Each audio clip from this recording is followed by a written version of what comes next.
Assalamualaikum warahmatullahi wabarakatuh. Salam sejahtera Bapak Ibu. Perkenalkan nama saya Romiandi Irwan Rahman dari SDIK Cipta Hanau, calon guru penggerak Angkatan 9 Kabupaten Seruyan. Berikut hasil diseminasi budaya positif yang saya telah terapkan di SDIK Cipta Hanau. Selamat menyaksikan. Attending our dissemination for today.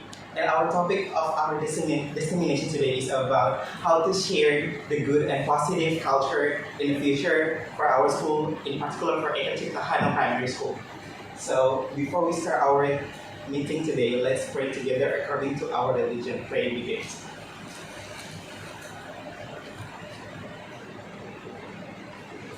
Pray finish. First of all, Honorable or the most honorable, the headmaster or the principal of Eka Cipta Hanau Primary School, Mr. Estianggi Susowidodo. Thank you so much for handling every single step of my dissemination today.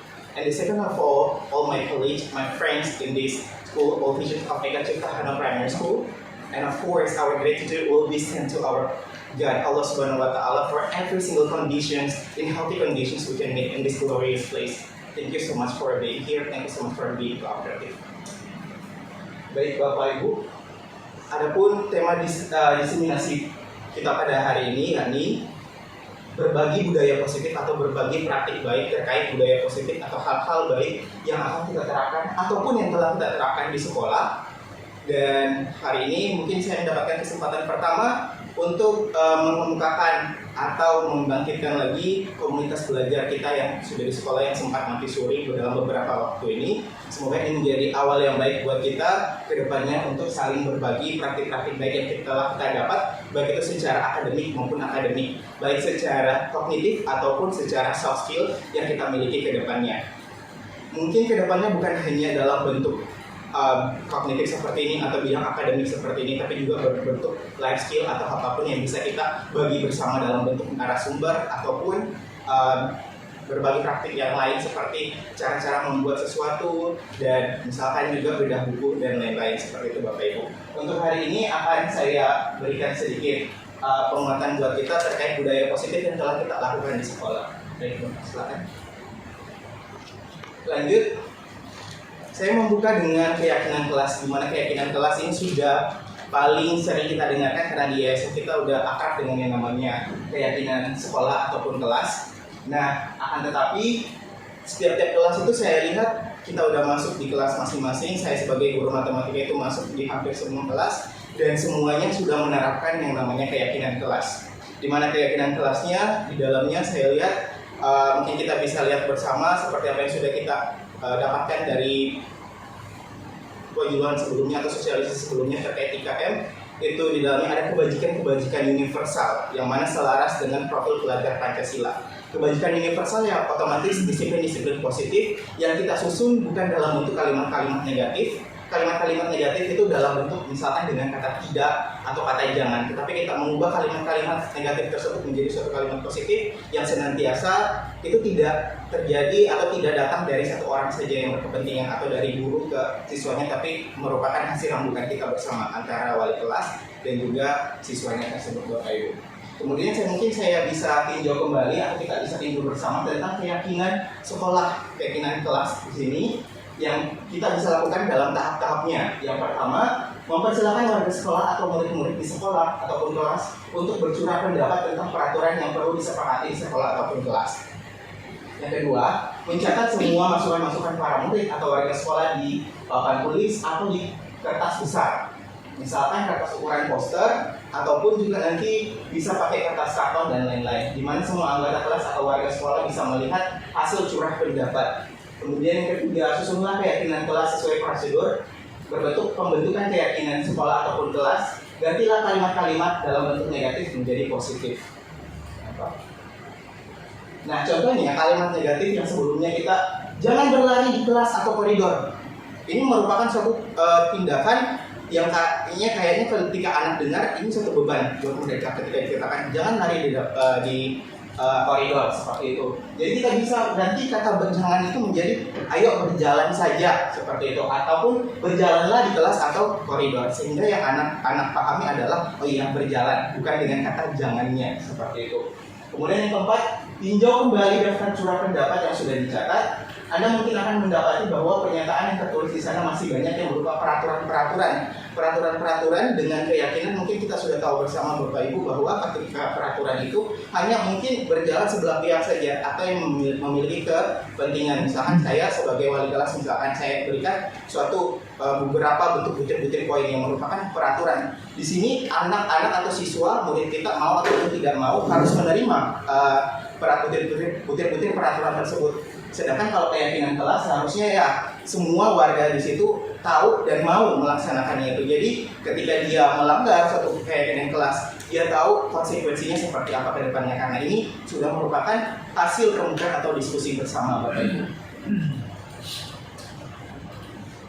Kemudian sudah mengalami tinjau ulang secara bersama-sama.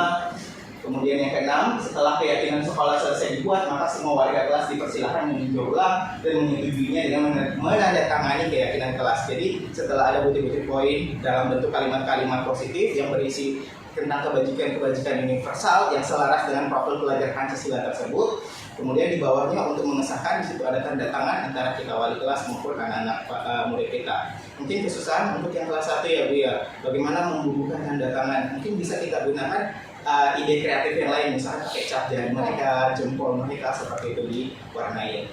Kemudian keyakinan sekolah atau kelas selanjutnya bisa diletakkan di dinding kelas, ditempatkan di mana tempat tersebut bisa dilihat oleh seluruh warga kelas ataupun siapapun yang masuk di dalam kelas tersebut. Dalam hal ini bisa jadi guru mata pelajaran yang bergantian, jadi guru yang lain pun bisa tahu ada keyakinan kelas pada poin-poin apa saja yang harus mereka kerjakan di dalam kelas. Seperti itu Bapak Ibu. Ya, untuk keyakinan kelas mungkin seperti itu Bapak Ibu, udah setiap kelas sudah diterapkan. Namun saya lihat, saya tinjau lagi, ketika keyakinan kelasnya sudah ada, tapi mungkin dari kitanya lagi yang belum ada sepertinya gitu. Mungkin bisa kita tingkatkan lagi di kantor ataupun sesama guru, kita belum membuat keyakinan bersama. Kita udah menerapkan ke anak kita, tapi belum kita terapkan ke diri kita atau ke sesama kita. Keyakinan apa yang ingin kita wujudkan ke depannya atau yang ingin kita sepakati bersama Bapak Ibu ke depannya. Sehingga keyakinan tersebut bisa kita kita dalami bersama, kemudian kita amalkan di keseharian kita, mungkin di dalam kantor. Kemudian setelah dalam kantor, ketika udah sering kita lakukan, kan nanti bisa menjadi suatu budaya positif, disiplin positif terlebih dahulu. Setelah disiplin positif akan menjadi budaya positif kita ke depannya. Nah, untuk sebelum kita masuk dalam posisi kontrol guru, di depan mungkin saya sudah tempelkan keyakinan guru SD EK Cipta Hanau yang mungkin nanti hari ini bisa jadi sebuah praktek aja buat kita. Sebagai gambaran buat kita ke depannya, nanti Bapak Ibu, ke depannya mungkin mau dibuat secara lebih paten lagi atau lebih resmi lagi, mungkin di dalam satu spanduk atau dan lain-lain sebagainya, bisa di situ terdiri atas poin-poin keyakinan guru SD EK Cipta Hanau. Nah, keyakinan-keyakinan tersebut merupakan butir-butir poin yang kita rembukan bersama dan kita setujui bersama Bapak Ibu. Maka dari itu saya memberikan kesempatan kepada kita bersama untuk menuliskan keyakinan-keyakinan apa yang ingin kita capai ke depannya. Seperti itu. Kemarin kita udah belajar visi misi. Tentunya keyakinan-keyakinan kelas ini semuanya relevan juga dengan visi misi yang ada di sekolah kita. Seperti itu Bapak Ibu. Baik, mungkin saya bisa berikan sticky note.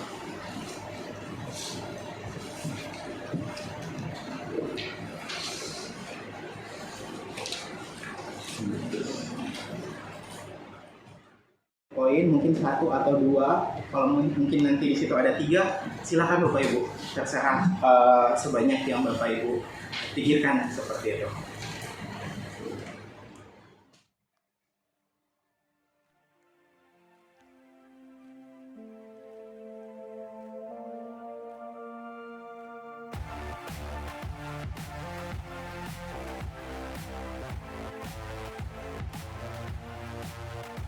Baik, pada tahap ini, Bapak Kepala SD IK Cipta Hanau dan Bapak Ibu Guru serta staf tata usaha SD IK Cipta Hanau berusaha untuk menyusun butir-butir keyakinan guru SD IK Cipta Hanau yang dibuat dalam kalimat-kalimat positif serta berisi kebajikan-kebajikan universal yang nantinya akan diterapkan dan diimplementasikan dalam kehidupan kami sehari-hari.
untuk keyakinan guru STIK Ciptahanau di sini ada beberapa poin yang telah Bapak Ibu susun.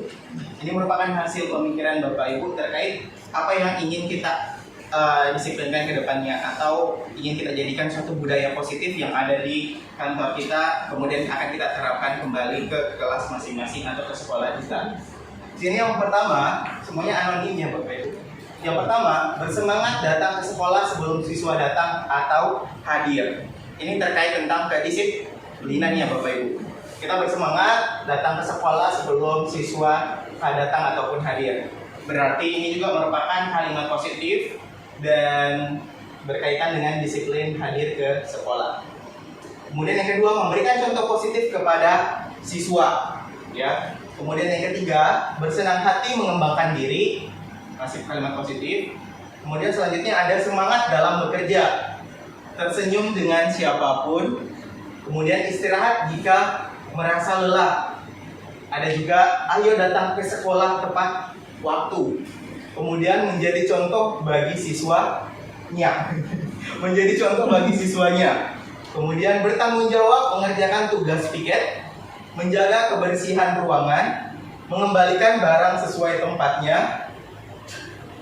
Kemudian adanya yel-yel setelah briefing. Nah, perlu adanya yel-yel setelah briefing Bapak Ibu. Kemudian berjabat tangan saat pagi untuk menyapa. Itu budaya yang bisa kita terapkan Bapak Ibu. Jadi setiap pagi ketika datang kita bisa saling menyapa seperti yang sudah diterapkan oleh Pak Andi dan Bu Dwi ya. Nah yang ketiga, ada kegiatan 1 bulan sekali makan bersama seluruh warga sekolah. Bukan. Oh Bu Dwi ternyata. Jadi pengen makan. Ada kegiatan 1 bulan sekali makan bersama seluruh warga sekolah ya. Kemudian ada yang saling menghormati, mengangkat tangan ketika ingin berpendapat, menjaga kebersihan ruangan. Kemudian ayo kita membersihkan kelas, berkatalah dengan sopan. Artinya bersenantiasa berkata dengan sopan dan bertingkah laku dengan santun. Belajarnya terus semangat. Jadi ada beberapa sebenarnya yang sama. Nah dari poin-poin yang kita sudah buat bersama dan sudah disebutkan tadi Bapak Ibu, adakah poin-poin yang kiranya sedikit yang pertama kurang relevan dengan yang kita lakukan, kemudian yang kedua belum kita lakukan dan senantiasa ingin kita lakukan ke depannya, seperti yang tadi makan bersama 1 bulan sekali, seperti itu sesama warga sekolah, dalam artinya berarti di sini maksud dari Bu Dwi semuanya ya termasuk siswa. Jadi ada waktu kita gelar makannya bersama 1 bulan sekali paling tidak. Kemudian ada juga yang tadi apa sih namanya yang baru di sini, yaitu ketika masuk datang ke sekolah berjabat tangan ya, mungkin sudah diterapkan oleh rekan-rekan kerja kita termasuk yang sudah tadi Pak Andi dan Bu Dwi, setiap datang saling berjabat tangan untuk tetap menjaga silaturahmi tidak putus. Kemudian ada kata-kata penyemangat. Nah dari sini mungkin kalau dari saya sendiri ada 2 poin yang mungkin yang setidaknya harus saya tingkatkan ke depannya, seperti itu Bapak Ibu. Yang pertama, ini besar sekali dari tawaran dia. Ayo datang ke sekolah tepat waktu. Ya, datang ke sekolah tepat waktu. Di sini saya menyindir diri saya sendiri Bapak Ibu, karena saya memahami bahwa yang saya sadarkan itu dan sebenarnya setiap pagi berusaha untuk tidak terlambat. Jadi kejar-kejaran dengan waktu. Iya. Nyanyi dulu. Nah kemudian ada yel-yel khusus dari kita setelah briefing, biasanya kayak penyemangat untuk kita masuk dalam kelas atau melakukan kegiatan sehari-hari. Kemudian yang mungkin yang perlu, kalau dari saya sendiri Bapak Ibu yang perlu ditingkatkan, yang tadi datang ke sekolah dengan ini sering lupa akan kalau hari itu piket, kadang lupa ini mencet bel gitu Bapak Ibu. Kebetulan hari Senin saya ada tiap pagi. Kalau bisa piketnya di hari Jumat atau Sabtu supaya agak kosong juga sayanya gitu. Nah seperti itu. Lanjut, mungkin dari Bapak Ibu ada yang mungkin memberikan pendapat terkait hal-hal baru yang baru kita dengar hari ini, seperti itu. Apakah setuju kita laksanakan yang mana, seperti itu? Untuk yang makan bersama itu sebenarnya bukan makan bareng siswa, Pak. Dulu tradisi baik yang sudah kita laksanakan itu makan bareng antara guru. Jadi makan bareng guru. Guru itu ada dalam bulan sekali dulu makan bareng. Karena berlalunya waktu, generasi anggotanya berubah, jadi itu tidak berjalan lagi. Kalau menurut saya itu yang perlu diaktifkan untuk lebih menjaga keakraban lagi yang 100 tadi. Jadi kan lebih akrab. Ya kalau dulu sering Bu Betty ya, kita iuran 10.000 itu untuk makan bareng guru, lebih akrab lagi. Walaupun kita emang sering makan, tapi momennya kan berbeda. Seperti tadi Pak Kanta juga 100.000 kan. Jadi untuk itu tujuannya. Kalau yang makan bareng siswa itu ya saya setuju aja sih, gurunya bareng makan ya. Tapi kalau dilaksanakan di teras, ada positif baru Pak ya yang saya dengar gitu ya, dan mungkin juga belum kita laksanakan, dan itu bagus jika kita bisa laksanakan di sekolah kita. Jadi antaranya sudah disampaikan, itu bagus sekali. Jadi lebih bagus lagi ada budaya makan bersama untuk guru gitu kan. Kalau bisa dijalankan lagi aja. Jadi budaya yang sudah pernah berjalan sebelumnya, yang iuran 10.000 itu kan, nanti sebulan sekali kita adakan makan bersama, dan dengan siswa juga itu. Jadi kalau dengan siswa kan bisa kita sebulan sekali itu ya dijadwalkan. Berarti guru menyiapkan bontot sendiri gitu kan. Nah, nanti bisa itu nanti teknisnya seperti apa, itu bagus. Jadi yang pertama itu. Yang kedua tentang apa tadi yang ya setelah briefing tadi siapa yang nulis itu? Juga ya. Pokoknya baru. Ya, jadi yang mungkin ini Bu Dwi juga berbagi juga ya pengalaman di sekolahnya yang dulu. Ini bagus juga kita bisa terapkan Bapak Ibu. Mungkin itu bisa menambah motivasi kita setiap pagi gitu ya, khususnya setelah briefing. Nah, itu bisa kita lakukan. Bagus Bapak Ibu. Gimana? Setuju Bapak Ibu ya? Ya, karena itu bagus, menurut saya sih bagus kalau dilaksanakan. ya Dwi, jasanya Dwi. Ya itu saja Pak, terima kasih. Ya. Ya baik, terima kasih. Kalau yang briefing seperti itu, mungkin kita bisa adakan kalau nggak yel-yel, bisa kita lakukan ice breaking. Tiap orang bergantian tiap pagi gitu memberikan ice breaking, mungkin berupa tebak-tebakan atau tepuk-tepukan seperti itu Bapak Ibu. Jadi menambah semangat kita yang biasanya pagi-pagi itu butuh suntikan mood ya ketika masuk kelas supaya nggak suntuk gitu. Ada permasalahan dari rumah nggak kebawa sampai di dalam kelas seperti itu, mungkin capek dan lain-lain. Jadi bisa dituangkan dalam yel-yel tersebut. Apalagi kalau yel-yelnya semangat, Bapak Ibu bisa teriak-teriak di situ sebelum ikut pelajaran, memimpin pembelajaran di dalam kelas seperti itu Bapak Ibu. Untuk tambahan poin keyakinan yang lain, apa ada masukan lagi?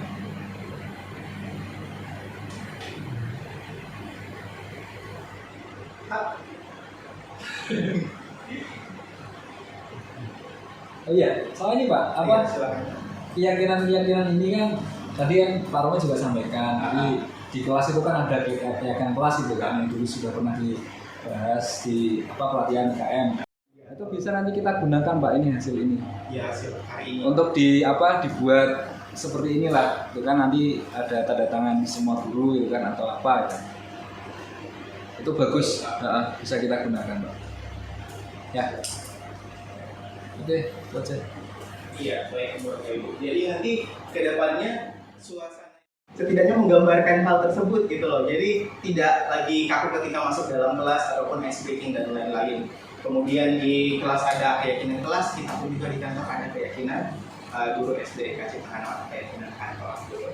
Sebenarnya diharapkan nanti semua peraturan-peraturan bisa kita arahkan ke dalam keyakinan sekolah seperti itu Bapak Ibu. Tidak serta-merta memang kita harus ubah namanya aturan, tapi setidaknya mengganti istilah ya yang sebelumnya mungkin ada yang bersifat mengikat atau takutnya kedepannya memberi efek atau dampak negatif terkait motivasi yang nantinya akan kita ikuti bersama tentang teori motivasi tersebut.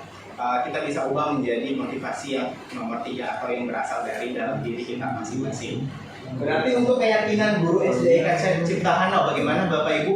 untuk setiap poin-poinnya? Apakah semua sudah relevan menurut kita dengan apa yang kita lakukan dan relevan dengan visi misi sekolah kita? Kayaknya sudah deh. Juga ya. Itu kayaknya tadi ada mencakup bermacam-macam karakter. Iya. Karakter baik yang pastinya di situ dari tanggung jawab, disiplin, dan yang lainnya juga. Itu kayaknya sudah masuk. Karakter mungkin yang belum masuk ya, yang berdoa sebelum memulai aktivitas. Iya. Jadi mungkin nanti bisa ditambah lagi yang kurang, kemudian semuanya relevan dengan profil pelajar Pancasila yang terkandung yang terdiri atas 6 elemen tersebut. Baik, untuk keyakinan sekolah kita sudah setidaknya sedikit demi sedikit sudah ada gambaran Bapak Ibu untuk kita ke depannya. Mungkin kita bisa tingkatkan apa yang masih kurang di diri kita, bisa kita lihat keyakinan yang kita sepakati bersama seperti itu Bapak Ibu. Dan mungkin juga nanti ketika di dalam kelas, ketika ada permasalahan kan ini melanggar keyakinan kelas ya Bapak Ibu. Nanti kedepannya bagaimana solusinya akan kita lakukan di proses terakhir daripada diseminasi kita mempraktek.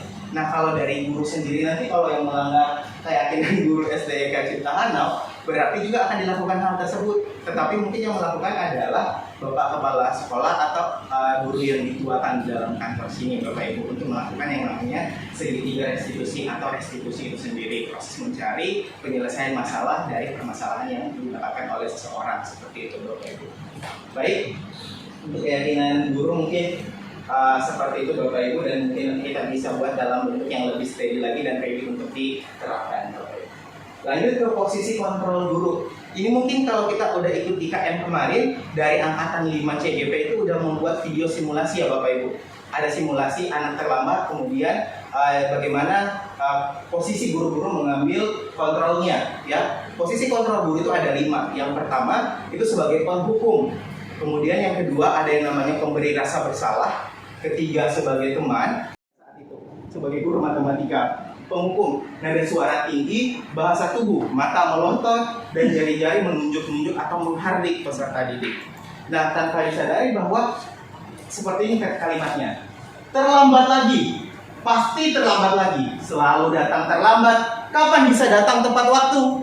Seperti itu, suaranya lebih keras, kemudian tangannya lebih ke menunjuk ataupun perilakunya lebih ke menghakimi seseorang. Dalam hal ini murid kita di sekolah. Hasil yang mungkin didapat dari hal tersebut yakni kemungkinan murid marah dan mendendam atau bersifat agresif.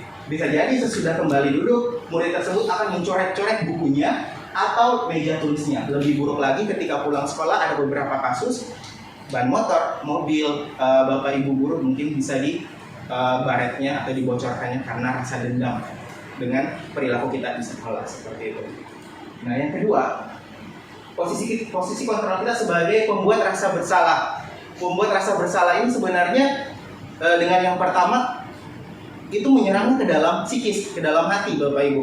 Kalau yang pertama tadi masih enak karena anaknya bisa meluapkan. Kalau yang kedua ini anak memendam perasaan itu, jadi berpengaruh pada psikis dia ke depannya. Nah, pembuat rasa bersalah ini nadanya lebih halus, lemah lembut, tapi menusuk ke hati dan pikiran si anak. Dia ingin menyerang ke hati. Ini pun juga pernah saya lakukan Bapak Ibu di dalam pembelajaran selama saya mengabdi sebagai guru. Di sini hasil yang mungkin terjadi adalah murid akan merasa bersalah. Bersalah telah mengecewakan Bapak atau Ibu gurunya. Murid akan merasa menjadi orang yang gagal dan tidak sanggup membahagiakan orang lain. Kadangkala sikap seperti ini lebih berbahaya dari sikap penghukum karena emosi akan tertanam rapat dalam diri murid itu karena dia dipaksa untuk menahan perasaannya. Tidak seperti murid dalam kasus penghukum, di mana murid bisa menumpahkan amarahnya walaupun dengan cara negatif. Murid di sini tertekan seperti yang tiba-tiba karena suatu saat ada batas kesabaran, digitukan terus, dibuat rasa bersalah, dia akan memendamnya seperti bom waktu. Suatu waktu itu akan bisa meledak. Mungkin dia bisa rugikan diri sendiri ataupun orang lain. Banyak kasus murid yang biasanya bunuh diri, kemudian dia bisa mencelakai orang lain itu karena kebanyakan emosinya dipendam. Seperti itu Bapak Ibu.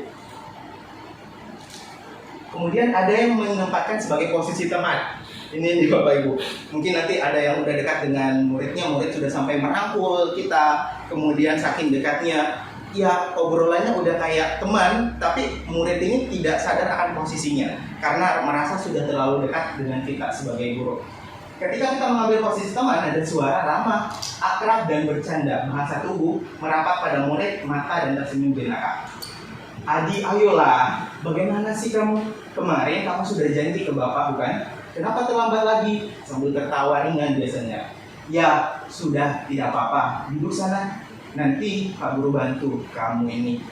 Dari hal ini, anak itu lama-kelamaan merasa dekat dengan bapak ibu gurunya. Kemudian mungkin karena dia udah merasa dekat, setiap ada masalah dia ketergantungan dari gurunya, seperti itu. Nggak apa-apa, nanti ada Pak Romi misalkan yang bantu, atau ini Pak Romi dekat juga, seperti itu. Oh, nggak apa-apa, ada Bu Betty bisa dekat juga, seperti itu Bapak Ibu. Jadi anaknya lebih cenderung akan tergantung kepada gurunya ketika menghadapi masalah.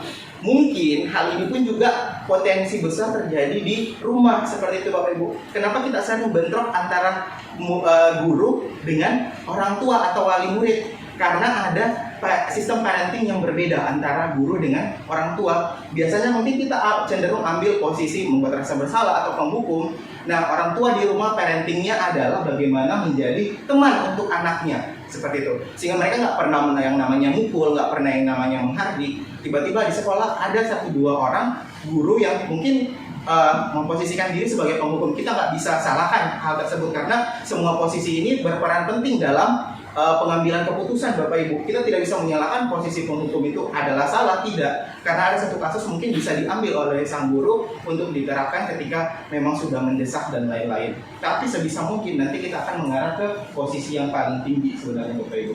Jadi ketika ada ketidaksinkronan antara cara parenting antara orang tua dengan murid, ini yang biasa jadi benturan. Anak-anaknya lebih manja dari rumah, diarahkan dikit atas konsekuensi dari pelanggaran yang dilakukan, justru mereka lapor ke orang tua marah, seperti itu. Padahal ini bukan hukuman, tapi bentuk konsekuensi atau sanksi dari bentuk keyakinan yang telah dilanggar oleh sang anak, seperti itu Bapak Ibu.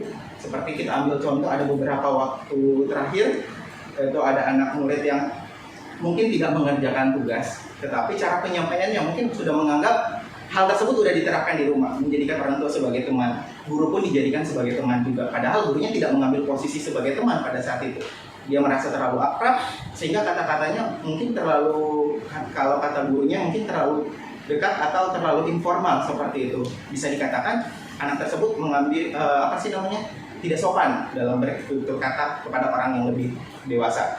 Disampaikan ke orang tuanya tidak menyambut positif dengan hal yang dilakukan oleh sang anak di sekolah, seperti itu Bapak Ibu. Sehingga terjadinya benturan. Maka sebenarnya kemarin selain secara prosedural atau strukturalnya dari kita pun juga ada sedikit yang miss, tetapi juga sistem parenting yang berbeda, seperti itu Bapak.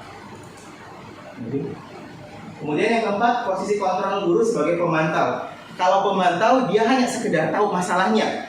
Misalkan setiap anak salah, nanyakan kesalahannya, ya udah, dia hanya sekedar tahu salahnya seperti apa, konsekuensinya seperti apa. Misalnya terlambat datang ke sekolah, posisi pemantau hanya berdasarkan atas aturan data. Oh iya, kamu terlambat lagi hari ini, ya udah kamu terlambat, tahu konsekuensinya, tidak bisa masuk dalam kelas. Silakan tinggal di dalam kelas selama 15 menit. Setelah istirahat, Bapak akan awasi, Bapak akan pantau untuk mengejar ketertinggalannya. Ini posisi pemantau, seperti itu Bapak Ibu. Nah, kalau posisi pemantau ada suaranya datar, bahasa tubuh formal, seperti itu. Bedanya dengan posisi yang satu lagi, yang terakhir, atau posisi puncak yang kita akan kejar Bapak Ibu, yaitu posisi sebagai manajer. Posisi manajer ini dia cenderung dekat dengan anak, dia dekat. Kemudian dia mengarahkan anak, dia mengarahkan. Posisi pemantau juga di covernya. Tetapi yang membedakan dalam posisi manajer ini adalah sang guru ikut membantu sang anak untuk mencari solusi dari permasalahannya, mengarahkan anak untuk solusi apa yang terbaik yang dapat dilakukan oleh anak dalam mengatasi permasalahannya Bapak Ibu, seperti itu. Contohnya, Adi, apakah kamu mengetahui jam berapa sekolah dimulai? Tahu Pak, jam 7. Ya, jadi kamu terlambat. Kira-kira bagaimana kamu akan memperbaiki masalah ini? Saya bisa menanyakan teman saya Pak untuk mengejar tugas yang tertinggal. Baik, itu bisa dilakukan. Apakah besok ada masalah atau masalah untuk kamu agar bisa hadir tepat waktu ke sekolah? Tidak Pak, saya bisa hadir tepat waktu. Baik, saya hargai usahamu untuk memperbaiki ini. Bagaimana perasaan murid diperlakukan seperti ini? Bisa lanjut, Pak. Nah, perasaan murid ini merasa senang. Artinya apa? Dia mampu menyelesaikan permasalahannya sendiri walaupun ada bantuan daripada gurunya, tapi di situ anak diarahkan untuk berpikir, mencari solusi, tidak lari dengan kesalahannya atau bergantung kepada orang lain. Bentuk contoh lain, mungkin ini salah satu tugas dari kami Bapak Ibu, diminta untuk mengarang sebuah kasus, kemudian membantu anak dalam melakukan segitiga restitusi atau penyelesaian masalah.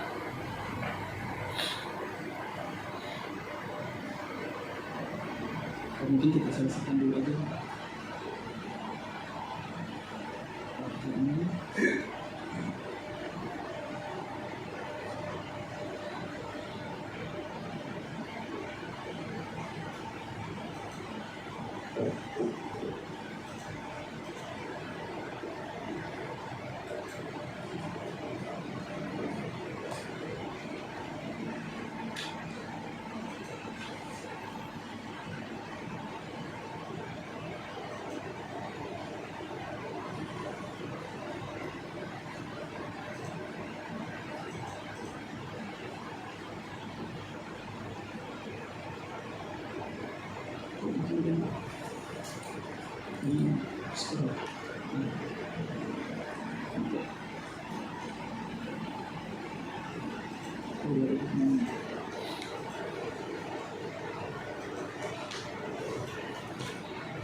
Jadi jaringannya mati Bapak Ibu. Nah, sebelum kita ke contoh video penerapan daripada segitiga restitusi itu, kita akan ketahui dulu, kita harus bersama-sama mengetahui kenapa diadakan segitiga restitusi. Selain adanya masalah di dalam yang dihadapi oleh siswa kita. Yang selanjutnya adalah di situ kita akan mencari tahu ketika ada permasalahan tersebut, kebutuhan apa yang tidak terpenuhi pada murid kita sehingga terjadi anomali atau pelanggaran yang dilakukan oleh peserta didik kita. Sedangkan kebutuhan dasar itu ada 5. Kebutuhan dasar itu terdiri dari kebutuhan hidup atau survival, bagaimana kita mencari makan, minum, dan lain-lain. Itu kebutuhan dasar kita. Kemudian ada kebutuhan akan cinta, kasih, dan rasa diterima. Kemudian kebebasan, kesenangan, dan juga penguasaan. Jadi ketika anak merasa punya power, sehingga dia memiliki kepercayaan diri dia untuk melakukan sesuatu. Seperti itu Bapak Ibu. Ketika salah satu dari kebutuhan ini tidak terpenuhi, maka akan terjadi suatu tindak penyelewengan atau tindak penyimpangan kebutuhan oleh si anak. Artinya kebutuhan tersebut harus ditutup dan dipenuhi oleh si anak tersebut dengan cara mencari upaya atau solusi untuk memenuhi kebutuhannya. Nah, selanjutnya terkait kebutuhan, ada juga terkait motivasi. Teori motivasi ada 3. Motivasi yang pertama mungkin untuk kita melakukan sesuatu ya karena kita takut akan aturan, kita takut akan hukuman. Nah, jadi ada motivasi eksternal. Yang pertama, motivasi kita melakukan sesuatu kegiatan karena kita menghindari ketidaknyamanan atau hukuman. Maka kita melaksanakan aturan tersebut. Karena kalau tidak dilaksanakan akan dapat pukulan, cambukan, kemudian jewer dan lain-lain atau disuruh menyapu halaman sekolah full seperti itu Bapak Ibu. Kemudian motivasi kedua oleh anak ataupun kita sendiri melakukan sesuatu karena kita ingin mendapatkan imbalan ataupun penghargaan dari orang lain. Misalkan si anak mau mengerjakan tugasnya karena nanti akan diberikan hadiah oleh pak gurunya atau ibu gurunya seperti itu. Kemudian yang ketiga itu motivasi dari dalam diri atau internal karena anak tersebut sudah memahami nilai-nilai dirinya sendiri, cara menghargai dirinya, dan tahu bahwa apa yang dia lakukan itu ke depannya akan bermanfaat untuk dia. Misalkan nih, ketika dia datang sekolah tepat waktu, yang dia lakukan motivasinya bukan karena dia takut dihukum oleh bapak ibu guru, makanya dia datang sekolah tepat waktu, ataupun dia datang ke sekolah bukan karena ingin dapat hadiah dari bapak ibu guru, tetapi dia datang ke sekolah tepat waktu karena dia tahu dia datang ke sekolah mau dapat pelajaran supaya tidak tertunda, masuk ke dalam kelasnya. Kemudian yang kedua, masuk tepat waktu bisa diterapkan ke semua kegiatan yang dia ikuti. Ketika dia tepat waktu bisa bisa diterapkan di semua tempat seperti itu. Ketika suatu ada kegiatan nanti dia udah terbiasa dengan melakukan hal tersebut. Jadi dia tahu nilai-nilai ketika dia melaksanakan kegiatan tersebut, konsekuensinya apa? Apakah konsekuensi positif ataupun negatif Bapak Ibu. Nah, dua motivasi tadi, yang pertama dan yang kedua, yang menghindari hukuman dengan untuk mendapatkan penghargaan, ini dari eksternal. Kita berusaha untuk mendapatkan motivasi yang dari dalam diri atau yang ketiga. Seperti itu. Kenapa? Karena untuk mendapatkan hukuman kita tahu sendiri sifatnya itu mendadak dan juga pahit, dapat menimbulkan kesan yang mendalam bagi anak di kemudian hari, baik secara mental, psikis ataupun fisiknya. Kemudian untuk penghargaan, sometimes untuk penghargaan itu bagus Bapak Ibu, bagus. Tetapi dampak ke depannya juga kalau kita udah pahami bersama, itu sebenarnya ada beberapa dampak daripada penghargaan. Yang pertama, penghargaan itu dapat memutuskan hubungan silaturahmi. Jadi seperti ini, ketika dia berteman, yang dapat penghargaan cuma ke kawannya, belum tentu yang secara harfiah manusia, teman yang satunya lagi, senang akan hal tersebut. Bisa menimbulkan keirian, dengki, dan lain-lain. Ataupun yang kedua, ketika misalkan pembagian raport diadakan peringkat, yang mendapatkan hadiah adalah peringkat 1, 2, 3. Yang tidak mendapatkan peringkat akan merasa gagal. Kemudian dia merasa cenderung minder dengan teman-temannya yang lain. Kenapa? Karena dia tidak masuk dalam jajaran orang-orang tersebut. Dan yang terjadi adalah plot-plot atau strata satu sama lain. Ada yang si pintar, si kurang mampu, dan lain-lain. Seperti itu Bapak Ibu. Makanya pemberian penghargaan perlu diperhatikan dulu. Sebisa mungkin kita menghargai anak-anak sesuai dengan bakat dan kemampuan mereka masing-masing. Misalkan di dalam kelas ketika terima rapor, ada yang sering datang hadir tepat waktu, mungkin kita berikan penghargaan atau apresiasi sebagai si paling rajin. Kemudian ada yang paling aktif, mungkin bisa kita katakan si paling aktif. Jadi setiap anak punya penghargaan sesuai dengan minat dan bakatnya. Seperti itu Bapak Ibu, ataupun karakteristiknya. Dan bisa Nah, ini tujuan kita sebenarnya yang ingin saya arahkan hari ini Bapak Ibu. Karena yang awal-awal tadi saya rasa kita di Yayasan Eka Cipta itu sudah tahu semua Bapak Ibu.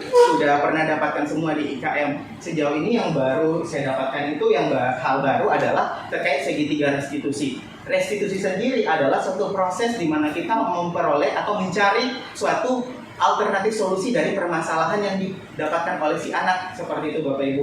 Jadi ada 3 tindakan yang kita lakukan. Yang pertama, menstabilkan identitas. Dalam menstabilkan identitas ini, kita akan berupaya anak untuk merasa nyaman terlebih dahulu berbicara dengan kita. Kemudian mengingatkan kembali bahwa tidak apa-apa melakukan kesalahan. Setiap manusia pasti pernah melakukan kesalahan. Tetapi kita lakukan di langkah yang kedua, validasi tindakan yang salah. Mereka harus memahami bahwa yang salah akan tetap menjadi salah dan tidak akan dibenarkan. Dan di situ kita arahkan anak-anak untuk mencari solusi daripada permasalahan yang mereka dapatkan. Tujuan daripada segitiga restitusi ini adalah untuk mencari kebutuhan dari 5 kebutuhan dasar yang masih kurang tadi Bapak Ibu. Jadi yang tidak terpenuhi, ini akan kita lakukan segitiga restitusi untuk mencari solusinya. Kemudian yang ketiga, menanyakan keyakinan. Jadi menanyakan keyakinan di sini adalah apa sih keyakinan yang sudah dia langgar, kemudian keyakinan apa yang perlu ditingkatkan oleh si anak ke depannya, seperti itu. Jadi yang diperbaiki kemudian harus diperkuat lagi ke depannya untuk kegiatan berkelanjutan dari si anak tadi, seperti itu Bapak Ibu. Nah, salah satu contoh kegiatan restitusi yang mungkin kita lakukan di sekolah, seperti yang saya sudah jelaskan tadi, dalam bentuk salah 2 sih. Ini merupakan kasus kedua. Kami disuruh buat 2 kasus tindak pelanggaran di sekolah. Kasus yang pertama itu yang saya angkat adalah anak-anak bermain kadang merusak sesuatu, memecahkan kaca jendela, tidak hati-hati, dan yang dituntut di situ adalah sikap bertanggung jawab dari anak. Kemudian yang kasus kedua, mungkin yang sebagai contoh kita pada hari ini, yaitu terlambat datang ke sekolah Bapak Ibu.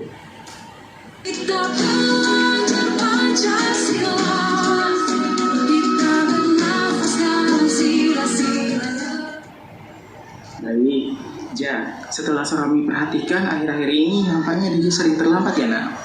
Ya, Sir. Coba bisa jelaskan tidak ke Surami kenapa dia bisa terlambat? Akhir-akhir ini saya sering bangun terlambat, Sir. Emangnya malamnya dia ngapain sampai terlambat bangun nak? Main game online, Sir. Kadang kalau mau berhenti, nanggung, Sir. Wah, seru pasti ya. Tapi akhirnya lambat bangun kan? Terus emangnya nggak ada yang banguninnya nak? Ya, Sir. Ibu saya sudah membangunkan saya, tapi mata saya masih terasa berat, Sir. Jadinya saya masih tertidur deh, Sir. Akhirnya saya datang sekolah terlambat deh, Sir. Nah, tapi kali ini dia sadar kalau apa yang Dija lakukan itu salah? Ya Sir, saya merasa bersalah karena saya keasikan bermain game sampai saya terlambat ke sekolah deh Sir. Iya, bagus. Karena Dija paham akan kesalahannya, gak apa-apa, bukan hanya Dija kok, setiap orang pasti pernah buat kesalahan. Sir tahu, pasti mainnya seru ya. Tapi Dija perlu ingat bahwa dengan sering melakukan kegiatan ini akan merugikan Dija ke depannya. Coba sebutkan kerugian apa itu? Jadi sering terlambat ke sekolah dan tidak disiplin deh Sir. Ya, benar sekali. Selain itu, Dija bisa rugi karena tertinggal pembelajaran. Akhirnya bisa saja Dija nggak paham materi pelajarannya. Ya sudah, coba sekarang kita ingat kembali apa yang telah Dija langgar.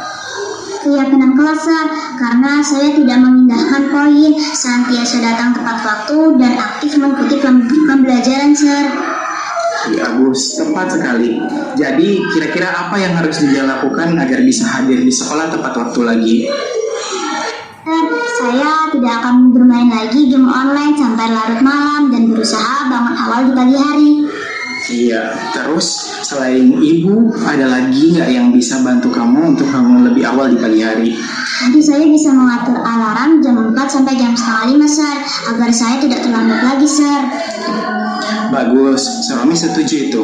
Nah, kedepannya poin apa dari keyakinan kelas kita yang perlu ditingkatkan? Sir, poin senantiasa datang ke sekolah tepat waktu akan saya penuhi dan juga saya akan aktif dalam pembelajaran Sir. Ya, bagus sekali itu Dija. Tetap semangat ya nak. Dija pasti bisa datang tepat waktu lagi. Terima kasih ya Sir. Iya, kalau gitu Dija boleh kembali ke kelasnya lagi ya nak. Terima kasih ya Sir. Iya.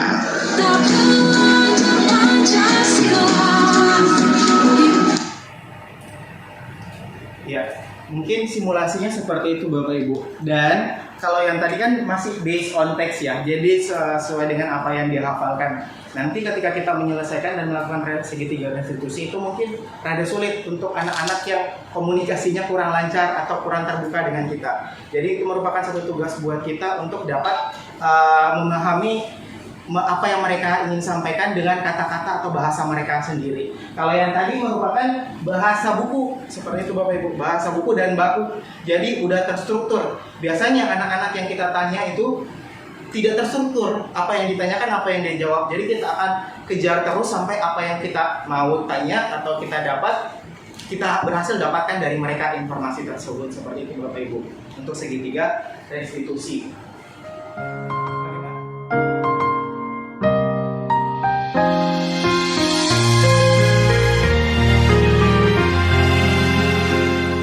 Senja yang datang di ujung langit, hadirkan jingga yang cemerlang. Ayo Kak, lempar lebih tinggi Kak. Iya Ja, kamu siap ya? Aku lempar nih, kamu yang tangkap, oke? 1, 2, 3. Yah, ini sih gampang banget. Coba yang kenceng dan kuat Kak. Yah, lemah. Ya mau gimana lagi Toja? Kan aku nggak tahu. Sini aku yang coba. Tunggu Ja, hati-hati loh. Nanti bolanya kena kaca jendela. Iya bawel. Astaga. Tuh kan, kamu sih. Gimana dong ini? Pecah dah jadinya. Iya, aku tahu. Tapi kan aku gak sengaja. Gampang sih, aku tinggal bilang bapak aku aja buat gantiin kacanya. Yang benar. Iya. Permisi Sir, boleh saya masuk gak Sir? Oh, Eka. Ayo nak, sini masuk. Ya Sir. Duduk dulu. Ayo, ada apa nih? Biasanya jam istirahat nggak nemenin si Romi. Sekarang ada apa? Coba dijelaskan. Begini Sir, tadi itu aku sama Dija kan main bola. Terus Dija itu melempar bolanya tuh kuat banget Sir. Akhirnya bolanya tuh langsung kena jendela. Pecah deh jendelanya. Jendelanya pecah ya? Iya. Jendela di mana tuh? Jendela perpustakaan Sir. Yang dekat taman itu ya? Iya. Terus Dijanya sekarang di mana? Lagi di luar Sir. Tadi sih saya mau ajak ke sini, tapi Dijanya nggak mau. Katanya takut dimarahin sama si Romi. Nggak apa-apa, hasil sebenarnya. Baik, nggak apa-apa, nanti Seromi panggil Dijanya. Dan juga terima kasih ya Kak sudah memberitahukan masalah ini ke Seromi. Ya, Sir. Iya, kalau gitu Eka boleh balik ke kelasnya nanti. Terima kasih ya, Sir. Iya, nah. Boleh saya masuk, Sir? Oh, Dija. Ayo nak, sini masuk. Ya, Sir. Ya. Nah, duduk dulu nah. Iya. Senyum-senyum. Tahu kenapa Seromi panggil Dija ke sini? Ya, Sir. Masalah kaca jendela perpustakaan kita, Sir. Iya. Tadi Eka udah konfirmasi ke Romi dan sekarang Romi mau konfirmasi ke Dija nih, gimana dalam ceritanya kok sampai pecah kaca jendelanya? Tadi setelah makan tuh, kita tuh main lempar bola di dekat taman. Terus aku tuh mau contohin Eka cara melemparnya. Tapi aku melemparnya terlalu kuat, Sir. Terus kena kaca jendela, Sir. Oh gitu ya. Jadi Dija senang main lempar bola. Ya, Sir. Kadang sama Eka sama teman-teman di rumah, Sir. Wah, itu seru ya mainnya ya. Iya, Sir, sampai keringetan. Bagus. Sebenarnya sih Seromi senang punya murid seperti Dija, Eka dan kawan-kawan. Kenapa?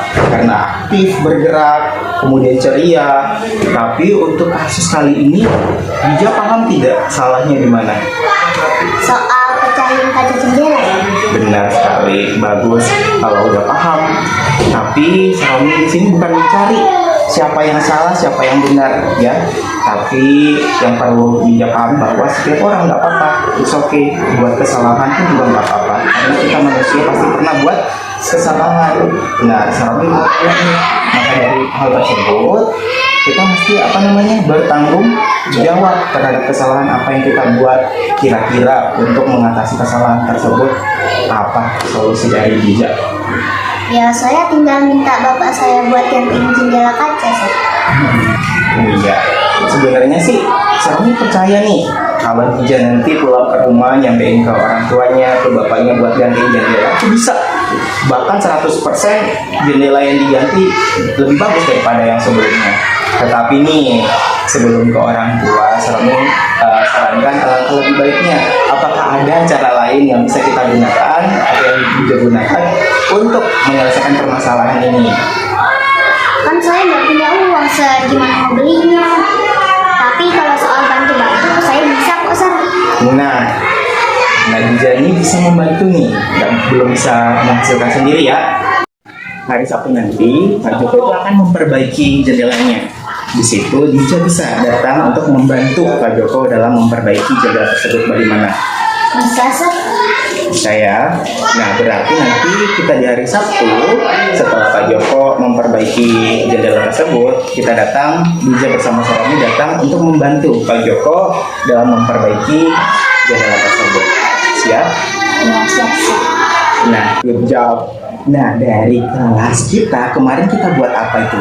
Iya, teman-teman. Keyakinan kelas. Keyakinan kelas kita buat bersama ya.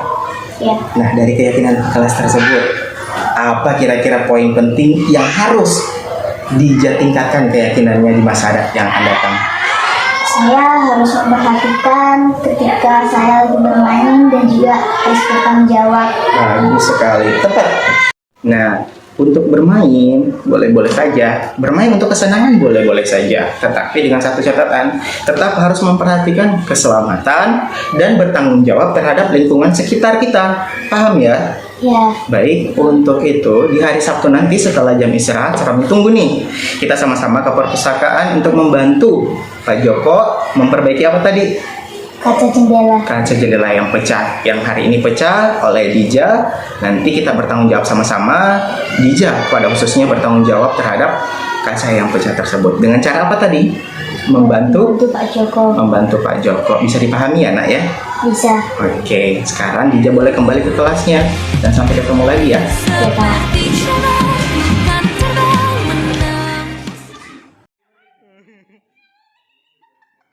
Baik Bapak Ibu, di sini dapat kita lihat bersama keseruan daripada Bapak Ibu guru SDIK Cipta Hanau dalam mengambil posisi kontrol guru, baik sebagai penghukum, kemudian pemberi rasa bersalah, sebagai teman, memantau dan juga manajer kemudian bagaimana mereka belajar dari kasus 1, 2, 3, dan 4 yang telah disajikan, serta melakukan segitiga restitusi dalam serangkaian kegiatan dalam hal menentukan solusi atau membantu para murid menentukan alternatif-alternatif solusi yang dapat diperolehnya, kemudian dapat dilakukan sehingga murid dapat lebih bertanggung jawab terhadap apa yang telah mereka perbuat atau kesalahan yang mereka telah langgar dari keyakinan-keyakinan tersebut, dan selanjutnya dapat memperkuat ataupun mendukung keyakinan yang akan ditingkatkan di kemudian hari sehingga ia percaya bahwa apa yang dia kerjakan merupakan nilai-nilai baik, merupakan suatu kebajikan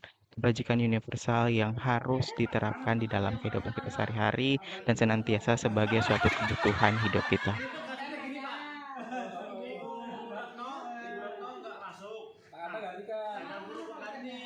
Nah, kita berdua itu nggak mengerti saya baru masuk iya. Ada guru pengganti.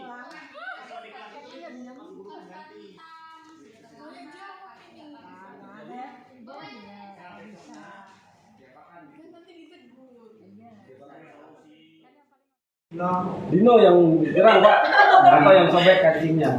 Berapa kancingnya yang hilang? 3.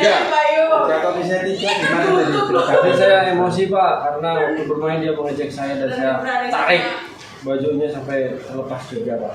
Yang ada Dino. Iya. Terus kamu jadi Dino di sini. Saya Dino. Terus entah apa benar yang diceritakan di Dino tadi? Betul Pak, tadi Dino sampai mendorong saya kancing saya Pak. Balik lagi jadi entah Anto kan sebagai tanggung jawabmu. Ini kancingnya Anto kan? Dino ya. Kancingnya Dino gimana nanti cara supaya Dino itu Dino dimarahi ibunya di rumah. Anto. Kalau Anda dimarahi ibunya di rumah, apa yang harus kamu lakukan? Saya gimana kalau saya lem Pak? Dilem ya, dilem atau lepas. Kamu bisa jahit nggak? Iya di luar. Nggak bisa Pak. Nggak bisa jahit. Terus kamu jadi sampai Jadi rumah. saya dimarahi sama ibu saya Pak. Jahit kancingnya punya si Dino. Tapi saya tidak bisa Pak. Bagaimana kalau kamu belajar menjahit dengan belajar menjahit dengan Pak Asep? Saya nanti belajar menjahit dengan Pak Asep. Oke cukup. Iya. Kenapa kamu baru datang? Iya Bu, maaf Bu, saya ketiduran Bu. Terus saya cepat-cepat pakai baju mandi, sikat gigi, makan. Terus saya sepatunya putih Bu. Sudah telat sepatunya putih. Kenapa nggak pakai sepatu hitam? Iya Bu, karena terlambat tadi Bu. Makanya saya buru-buru salah ambil Bu. Mohon dimaafkan Bu, bisa Bu? Bisa sekali Bu. Peraturan di sekolah apa? Tidak boleh memakai sepatu warna putih. Iya, Harus Bu. apa? Harus menerima sanksi Bu. Iya, harusnya sepatunya warna apa? Warna hitam Bu. Warna hitam. Iya, Bu. Jadi sudah tahu salahnya apa? Iya Bu, guru salah sepatu warnanya warna Iya, putih. karena sepatunya salah, ya. Jadi kamu harus siap menerima konsekuensinya. Apa konsekuensinya? Boleh Bu, dimaafkan Bu. Ini sepatu Bu, boleh Bu. Karena sudah melanggar harus ada konsekuensinya. Kamu di saat di sekolah ya kamu lepas sepatunya sekarang, nanti waktu pelajaran tidak boleh memakai sepatu sehari. Tidak bisa dimaafkan Kak Bu, sepatu saya ini Bu harus Tidak saya bisa, lepas. itu saya sudah malu Bu. peraturan dari sekolah. Saya malu Bu, kalau Ya. kaki saya ini Bu, aduh Bu. Tolong Bu. Bisa dimaafkan nggak Bu? Tolong Bu ya Tuhan. Ini Bu jangan sekali.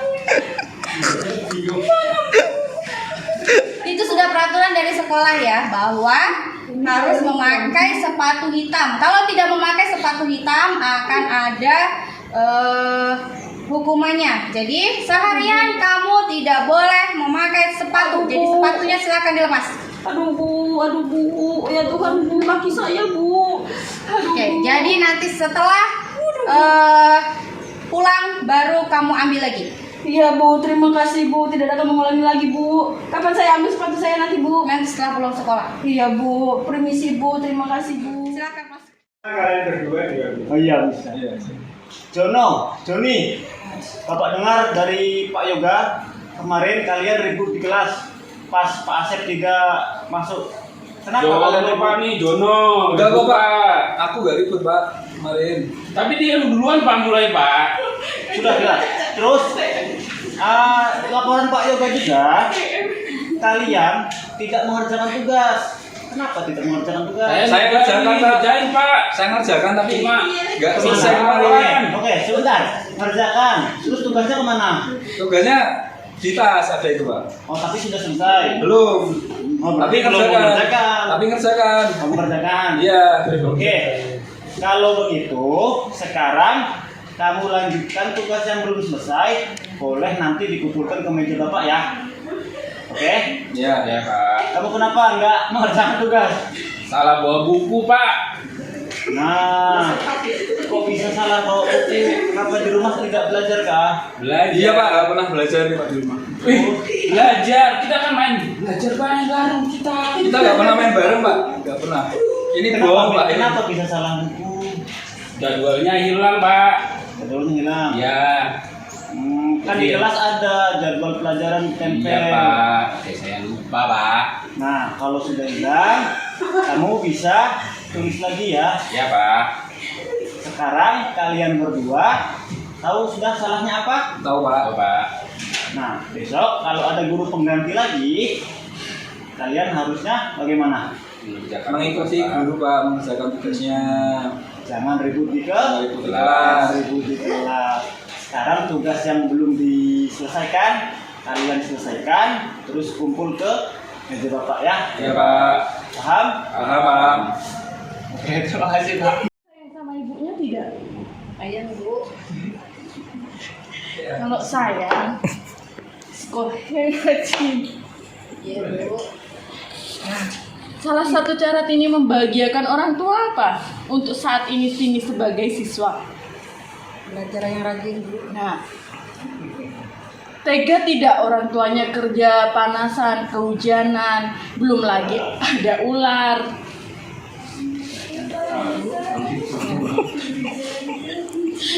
Makanya Tini harus rajin sekolah ya Kak. Iya Bu. Oke, sekarang cuci mukanya, kita belajar lagi. Siap Tini? Iya. Bisa berubah? Bisa Bu. Oke. Udah, Pak.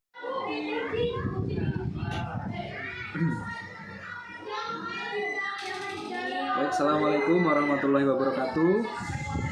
Saya Stiandi Siswa Widodo, Kepala Sekolah SD IK Cipta Hanau, berkaitan dengan kegiatan diseminasi yang kemarin sudah dilakukan oleh salah satu guru kami yang mengikuti CGP Angkatan ke-9, yaitu Bapak Romiandi Irwan Rahman. Setelah kegiatan diseminasi tersebut tentang budaya positif dilaksanakan, tentunya sangat bermanfaat untuk kita sebagai guru di sekolah, dan tentunya memberikan dampak yang positif, memberikan manfaat yang sangat baik terhadap kelangsungan proses pembelajaran di kelas. Nah, kemarin ada beberapa hal yang disampaikan ketika diseminasi, yaitu terkait kontrol kita sebagai guru kepada siswa kita di sekolah, kemudian terkait cara kita untuk menyelesaikan sebuah masalah yang kita hadapi sebagai seorang guru dengan segitiga restitusi yang kemarin sudah disampaikan oleh CGP. Kemudian ada beberapa hal terkait budaya positif yang kemarin juga sudah dicontohkan ketika kegiatan diseminasi dilaksanakan.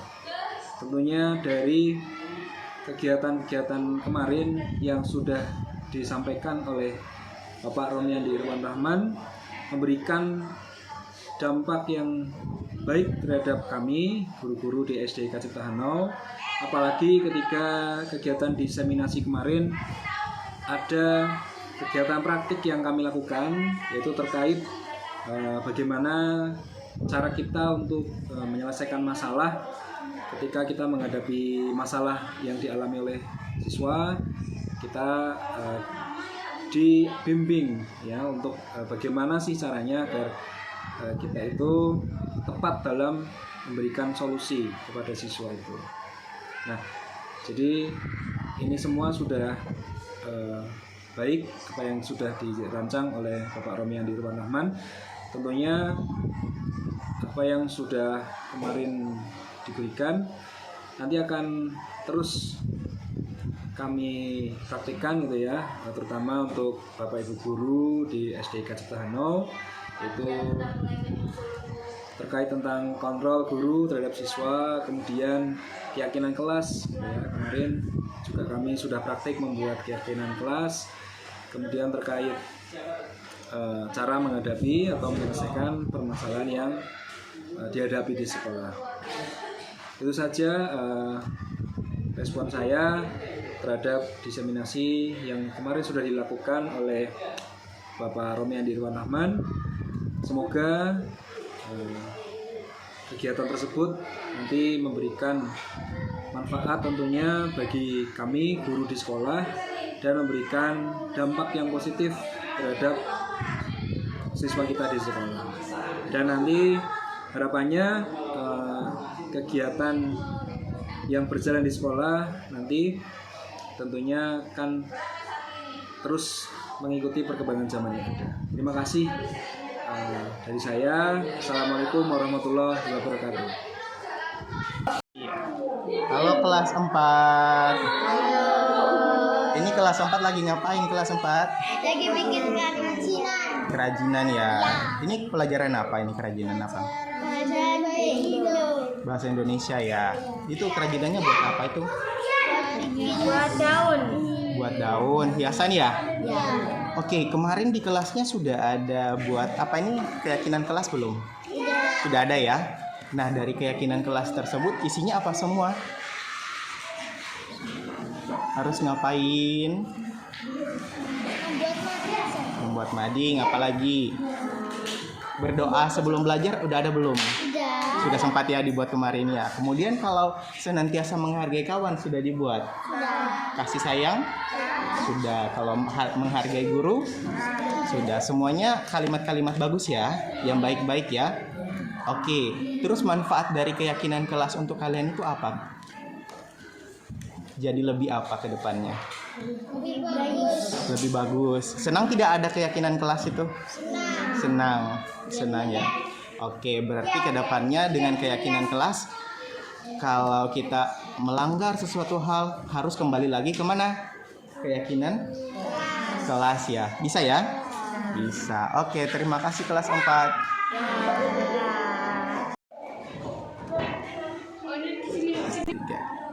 Halo kelas 5. Oke, kelas 5 apa kabar ini kelas 5? Sekarang lagi jam apa ini? Istirahat ya. Seromi boleh nanya-nanya dikit?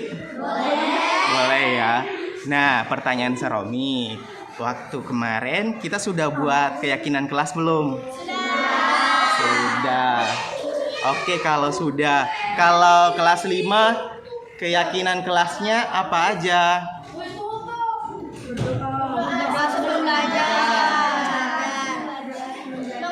Ya.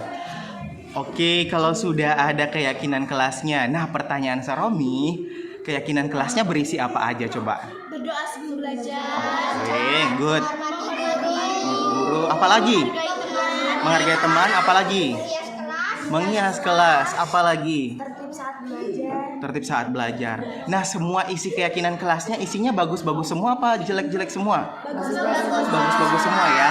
Semua hal-hal tentang berperilaku baik ya, kebajikan-kebajikan baik.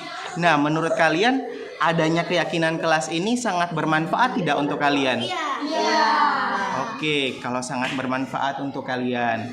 Nah, kalau kayak gitu berarti nanti kalau ada misalkan pelanggaran-pelanggaran yang terjadi, kalian harus melihat kemana patokan kita? Oke, keyakinan kelas bagus ya. Oke, seperti itu. Kalau kayak gitu, Seromi cukupkan. Pertanyaannya seperti itu ya, tentang kebajikan kelas yang sudah diterapkan di dalam kelas. Kelas berapa ini?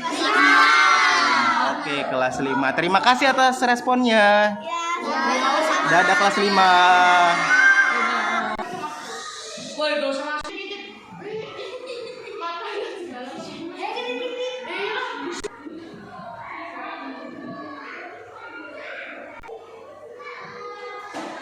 Halo kelas 6.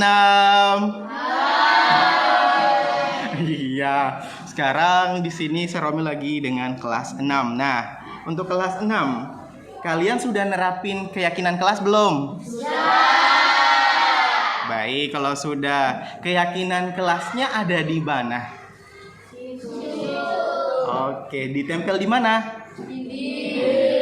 Seromi mau nanya dulu, kemarin waktu buat keyakinan kelas yang buat wali kelas sendiri apa bersama? Bersama-sama. Oke, setelah dibuat bersama-sama ada poin-poinnya ya? Semua poin-poinnya berisi kalimat yang bagaimana? Yang baik apa yang buruk-buruk? Yang baik-baik ya. Nah, kalau yang baik-baik setelah nanti tadi dibuat tuh keyakinan kelas untuk menandai kalau itu punya kalian beri tanda apa itu kemarin? Tanda tangan. Ada tanda tangannya ya? Iya ada. Kalau gitu terakhir Seromi mau nanya, isi dari keyakinan kelasnya apa semua coba? Sebelum belajar apalagi? Senantiasa saling menyayangi sesama teman, apalagi? Saling menghargai. Kalau terkait tugas, mengerjakan tugas tepat waktu, banyak ya, dan semua kalimatnya berisi tentang kebajikan baik ya, atau penerapan hal-hal baik. Kalau seandainya ada hal-hal yang melanggar keyakinan kelas tersebut, nah nanti kalau misalkan terjadi pelanggaran nih di dalam kelasnya, kalian harus ngapain?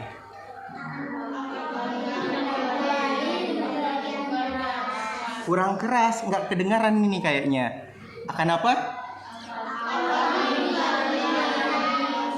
Mengingat kembali keyakinan kelas. Sungguh-sungguh tidak dalam menerapkan keyakinan kelasnya. Oke, kalau sungguh-sungguh, kalau gitu Seromi terima kasih atas kesempatannya ya. Terima kasih atas waktunya dan bye-bye kelas 6.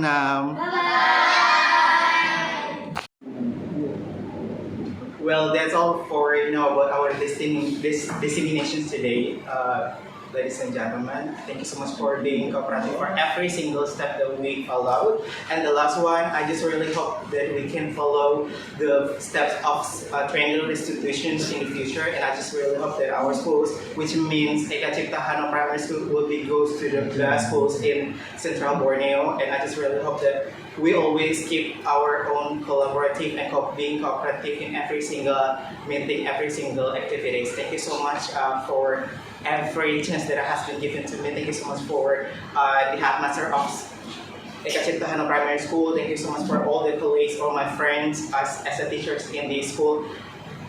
Last but not least, before we go home, let's pray together according to our religion. Pray begins. Pray finish. Terima kasih Bapak Ibu.